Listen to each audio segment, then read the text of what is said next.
What if you could learn the secrets of Stoicism from the ancient masters themselves? What if you could discover how to live well, cope with challenges, and cultivate wisdom and virtue in any situation? In this video, I will tell you a story of a young Roman soldier who followed the 10 rules of Stoicism and achieved happiness and peace of mind, even in the face of death. This story is based on the teachings of Seneca, Epictetus, and Aurelius, the most influential Stoic philosophers of all time. If you want to learn how to apply Stoicism to your own life and become a better person, then stay tuned and watch this video until the end. Before we begin, make sure to subscribe to this channel and hit the bell icon to get notified whenever I upload a new video. Now let's get started. Marcus was a young soldier in the Roman army, stationed in a remote province. He had always admired the Stoic philosophy and tried to follow its teachings in his daily life. He believed that by living according to reason and virtue, he could achieve happiness and peace of mind. One day, he received a letter from his father, who was a wealthy merchant in Rome.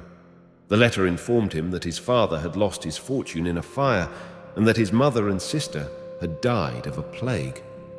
Marcus felt a surge of grief and anger, but he quickly reminded himself of the first rule of Stoicism: focus on what you can control and accept what you can't.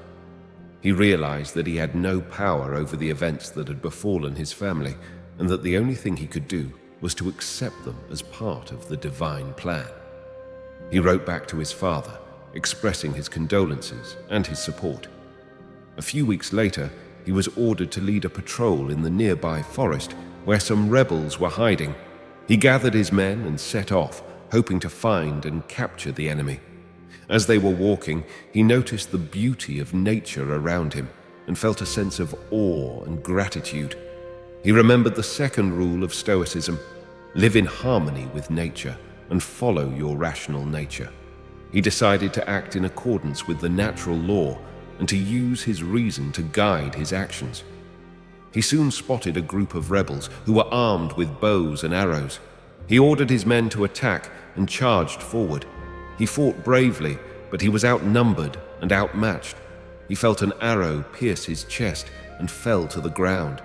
He knew he was dying, but he did not panic or despair. He recalled the third rule of Stoicism: live by virtue and seek the highest good. He thought that he had done his duty as a soldier and a citizen, and that he had acted with courage and justice.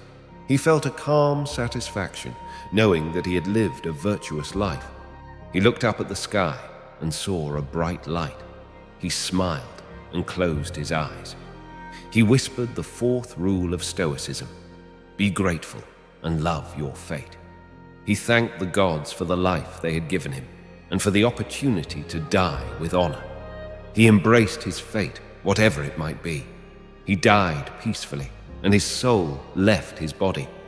He found himself in a place of light and warmth, where he was greeted by his mother and sister, who looked radiant and happy. He hugged them and felt a joy he had never felt before. He realized that he had been reborn and that he had entered a new stage of existence. He remembered the fifth rule of Stoicism: be resilient and turn obstacles into opportunities. He thought that his death had been a blessing in disguise and that he had been given a chance to grow and learn. He looked around and saw other souls who were also smiling and welcoming him. He recognized some of them as famous Stoics, like Seneca, Epictetus, and Aurelius.